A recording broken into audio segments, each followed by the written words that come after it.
நாடெல்லாம் வள்ளுவனை நகலெடுக்கும், நகரெல்லாம் கம்பனது புகழ் வெறிக்கும், ஏடெல்லாம் இளங்கோவின் நகல்பதிக்கும், எழுத்தெல்லாம் பாரதியை படம் பிடிக்கும், காடெல்லாம் பாவேந்தன் களம் அமைக்கும், கடலெல்லாம் ஔவையின் களம் மிதக்கும், வீடெல்லாம் தமிழ் மொழியின் புகழ் மணக்கும், தமிழ் மொழியாலே அறிவு வெளிச்சம் படர்ந்திருக்கும், தமிழ் அன்னையை வணங்கி தமிழில் பிறந்து தமிழால் வளர்ந்து தமிழை உயர்த்தி தமிழுக்கு தொண்டு செய்வோன் சாவதுண்டு என்பதற்கு சான்றாக வாழும் தமிழ் சான்றோர்களை வணங்கி இங்கு அவையோர் அத்துணை பேரையும் வணங்கி எனது உரையை துவங்குகிறேன்.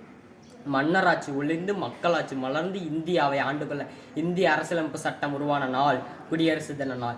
எழுத்துரிமை, பேச்சுரிமை, கல்வி உரிமை, சமூக நீதிக்கென்று சட்ட வடிவம் பெற்ற நாள் குடியரசு தின நாள். மண்ணில் பிறந்து வீறு கொண்டு எழுந்து தன்னலம் பேணாமல் பிறநலம் காத்து உதிரம் சிந்திய வீரர்களையும் தியாகிகளையும் வணங்கும் நாள் குடியரசு தின நாள். 24 ஆரங்களை கொண்ட அசோக சக்கரமும் தியாகத்திற்கு காவியும் தூய்மைக்கு வெள்ளை பசுமைக்கு பச்சையும் கொண்ட மூவர்ண கொடியேற்றி கொடிவணக்கம் தெரிவித்து நாட்டுப்பண் பாடி நம் அனைவரும் இந்தியன் என்று பெருமிதம் கொள்ளும் நாள் குடியரசு தின நாள். அகிம்சை வழியில் போராடிய அண்ணல் காந்தியும் அதிரடியாக போராடிய சுபாஷ் சந்திர போஸும் கண்டம் கடந்து கப்பலோட்டிய வீரத்தமிழனும் சிறையில் படியேறி தடியில் அடி வாங்கி யுத்தம் செய்து ரத்தம் சிந்திய தலைவர்களின் அனைவரின் சிந்தையில் நிரம்பி இருந்தது இந்த நாளுக்காகத்தான். நம் இந்திய மண்ணில் எத்தனை ஜாதிகள், எத்தனை மதங்கள், எத்தனை மொழிகள், ஆதிக்க வெறிகள், இதை அனைத்தும் ரத்தம் சிந்திய வீரர்கள் நினைத்திருந்தால் விடுதலை கிடைத்திருக்குமா?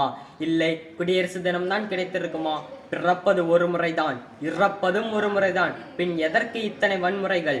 பிறக்கும் போது ஒன்றும் கொண்டு வருவதில்லை, இறக்கும் போதும் ஒன்றும் கொண்டு செல்வதில்லை, பின் ஏன் இந்த ஊழல்கள்? நாம் அனைவரும் இந்தியர்கள், நம் அனைவரும் இந்திய தாயின் குழந்தைகள், ஒரே நாடு, ஒரே இனம், ஒரே தேசிய குடி, நம் உரிமை, நமது அரசு என்ற எண்ணத்தை உருவாக்கி வேற்றுமையில் ஒற்றுமை காண்பதே நம் இந்தியனான ஒவ்வொருவரின் கடமை என உணர்வோம், செயல்படுவோம். வாழ்க பாரதம். நன்றி.